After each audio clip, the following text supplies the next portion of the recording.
नमस्कार.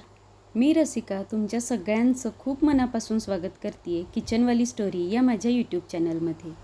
आज आपण करूयात अतिशय कमी सामानात बनणारे आणि भरपूर पौष्टिक असे शेंगदाण्याचे लाडू. हे लाडू करायला जितके सोपे आहेत तितकेच खायला अप्रतिमसुद्धा. फक्त गूळ आणि शेंगदाण्यांपासून बनणारे हे लाडू अतिशय उपयुक्त आहेत. यांनी आपलं हिमोग्लोबिन सुधारतं आणि रक्तवाढीलाही उपयोग होतो. पण आज आपण हे लाडू एका वेगळ्या पद्धतीने करणार आहोत. चला तर बघूयात ती पद्धत.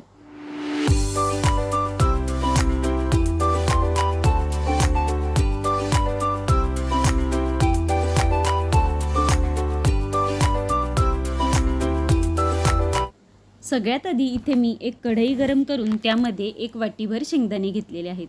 शक्यतो शेंगदाणे भाजताना कधीही लोखंडी कढई वापरावी. यामुळे शेंगदाणे खरपूस तर भाजले जातातच, पण त्याचे गुणधर्मही अजून वाढतात. शेंगदाणे आपल्याला मंद आचेवरती छान खरपूस असे भाजून घ्यायचे आहेत. 1 वाटीभर शेंगदाणे भाजण्यासाठी जवळपास आपल्याला 10 ते 12 मिनिटं लागतात. पण वेळ खूप जातोय म्हणून मोठा गॅस करून शेंगदाणे भाजायचे नाहीत. नाहीतर शेंगदाण्याची बाहेरची टरफलं असतात ती लवकर करपली जातात आणि आतमध्ये शेंगदाणे व्यवस्थित भाजले जात नाहीत. आणि जर आपले शेंगदाणे व्यवस्थित खरपूस असे भाजले गेले नाहीत तर आपल्या लाडूला जी खमंग अशी टेस्ट येते ती येत नाही.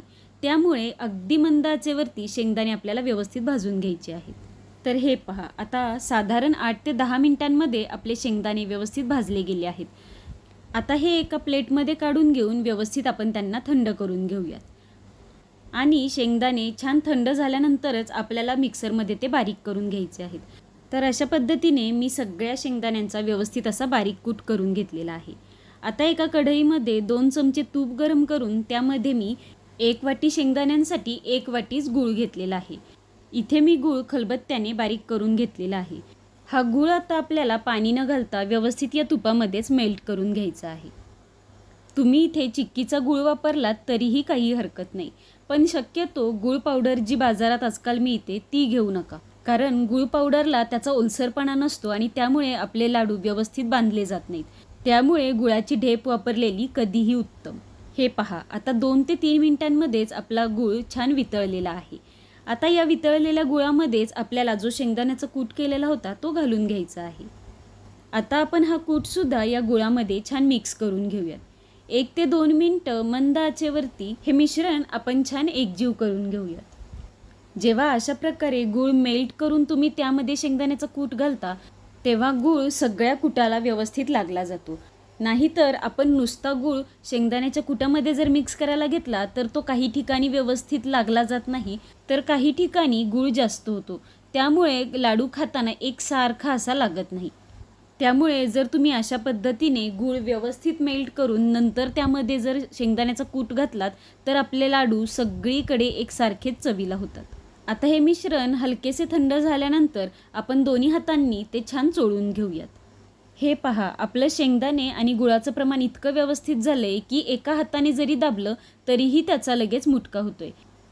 चला तर आपण आता याचे लाडू वळवून घेऊयात. अशा प्रकारे केलेले लाडू एकदम मऊ लुसलुशीत असे राहतात. नाहीतर बराच वेळा शेंगदाण्याचा लाडू खायचा म्हटला तर तो असा भगरा भगरा झालेला असतो. तर अशा पद्धतीने जर तुम्ही लाडू कराल तर तो बिलकुलही मोकळा होत नाही. हे पहा, किती व्यवस्थित आपले लाडू बांधले जात आहेत. खूप कमी वेळात आणि कमी सामानात हे पौष्टिक असे लाडू आपले तयार होतात. हा लाडू पौष्टिक तर आहेच, पण उपवासाला देखील चालतो. त्यामुळे उपवासाच्या दिवशी जर काही करायचा कंटाळा आला तर हे झटपट होणारे लाडू जरी केले आणि त्यातला एक लाडू खाल्ला तरी दिवसभर एकदम ताजंतवानं असं वाटत राहील. आणि सकाळ सकाळ मुलांना शाळेला उशीर झालेला असतो, त्यामुळे ते नाश्ता करायलाही नको म्हणतात. तेव्हा जर मुलांनी हा एक लाडू खाल्ला तरी पुष्कळ आहे. काय मग, तुम्ही कधी करते असे पौष्टिक शेंगदाण्याचे लाडू? तुम्हाला माझी रेसिपी कशी वाटली हे मला कमेंट बॉक्समध्ये सांगायला विसरू नका.